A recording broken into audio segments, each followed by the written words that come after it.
എന്നുള്ളൊരു രീതിക്ക് പെണ്ണ് കേസ് എന്നുള്ളൊരു പേരും കൂടി ആകുമ്പോഴത്തേക്ക് സബ്ജക്ട് തിരക്കഥ എഴുതുമ്പോൾ കുറെ ശ്രദ്ധിക്കേണ്ട കാര്യങ്ങൾ വന്നിട്ടുണ്ടാവും. അപ്പം അത്തരത്തിലുള്ള തിരക്കഥ എഴുതി കഴിഞ്ഞ ശേഷം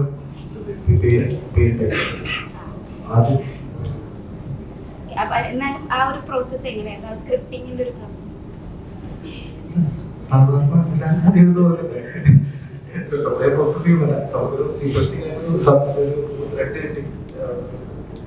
ഈ ഒരു വാർത്ത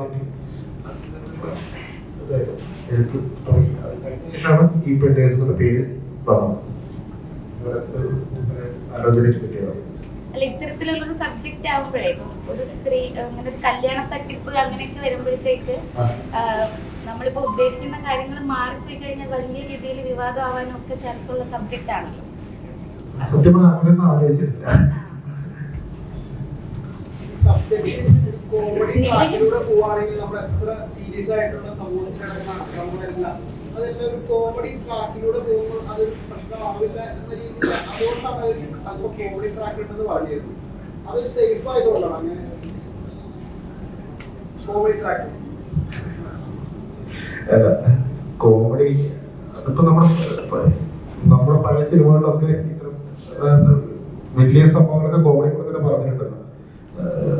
പട്ടിണിയായാലും ഇപ്പൊ ഈ സന്ദേശ സിനിമയൊക്കെ സീരിയസ് ആണ്, സബ്ജക്റ്റ് സീരിയസ് ആണ്, പക്ഷെ അത് നമുക്കത് കോമഡിയാണ്. ഇത് ബേസിക്കലി ഒരു പെൺകുട്ടി നടക്കുന്ന വിവാദമായിട്ട് എന്ന് പറഞ്ഞാൽ ഞാൻ പറയാൻ ഉദ്ദേശിച്ചത് നമുക്കൊരു കോമഡി കൂടെ തന്നെ പറയാം എന്നുള്ള രീതിയായിരുന്നു.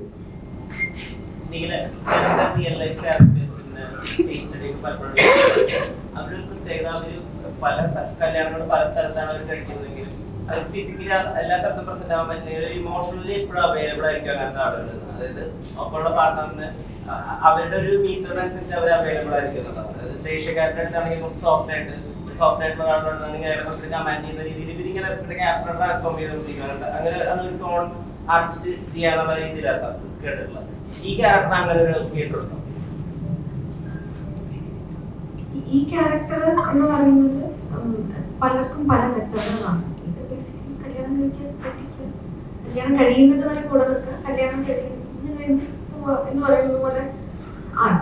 അതിലേക്കുള്ള ട്രാക്കിൽ ഉണ്ട്. പക്ഷെ ഞാൻ പറയാം, ചില കേസസിൽ കല്യാണം കഴിച്ചിട്ട് കുറച്ച് ദിവസമൊക്കെ നിന്നിട്ട് പോകുന്ന ആൾക്കാരുണ്ട്, മാസങ്ങൾ കഴിഞ്ഞ് പോകുന്ന ആൾക്കാരുണ്ട്. അങ്ങനെ പലർക്കും പല റെഫറൻസ് ആണെന്ന് തോന്നുന്നു, പലർക്കും പല കേസ് സ്റ്റഡിയാണെന്ന് തോന്നുന്നു. പക്ഷെ ഇതിലിപ്പോ കല്യാണം കഴിയുന്നത് വരെയുള്ള സമയമാണ് നല്ലത്.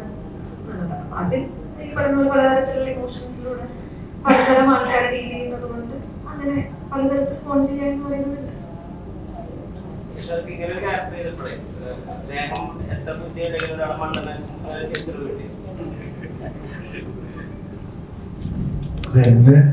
എന്നെയാണ് ഉദ്ദേശിച്ചത്.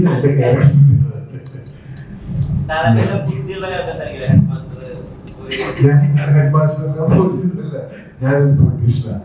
പൊളിറ്റീഷ്യന്റെ ജീവിതത്തിൽ പെട്ടീസൊക്കെ ഉണ്ടായി കഴിഞ്ഞാൽ ഉണ്ടാവുന്ന കാര്യങ്ങളൊക്കെ നിങ്ങൾക്ക് അറിയാവുന്നതാണല്ലോ.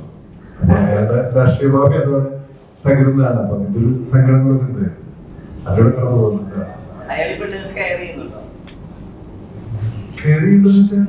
ഉണ്ടോ അറിയില്ലല്ലോ.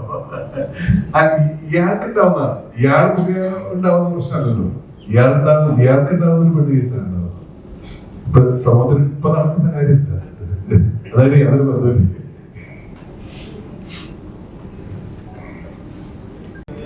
ഏറ്റവും കൂടുതൽ ഹെൽപ്പ് ചെയ്തിട്ടുള്ളത് ഇന്ന് ഇറങ്ങാനിരുന്ന മറ്റുള്ള സിനിമകളെയാണെന്ന് തോന്നിയിട്ടുണ്ടോ? പെണ്ണ് കേസിലെ ജനനായകൻ പോസ്റ്റ്പോൺ ചെയ്തതോടെ ഹെൽപ്പ് ചെയ്തിട്ടുണ്ട്. സ്ക്രീനുകളുടെ എണ്ണം കൂടിയിട്ടുണ്ടോ? അതിനെ പറ്റി ആക്ച്വലി 10-ാം തീയതി ബാക്കിയില്ല. ഏതൊരു അവസരം കിട്ടിയപ്പോ ഇനിയും നല്ല അവസരം കിട്ടിയപ്പോ ചായ വന്നു തോന്നുന്നു.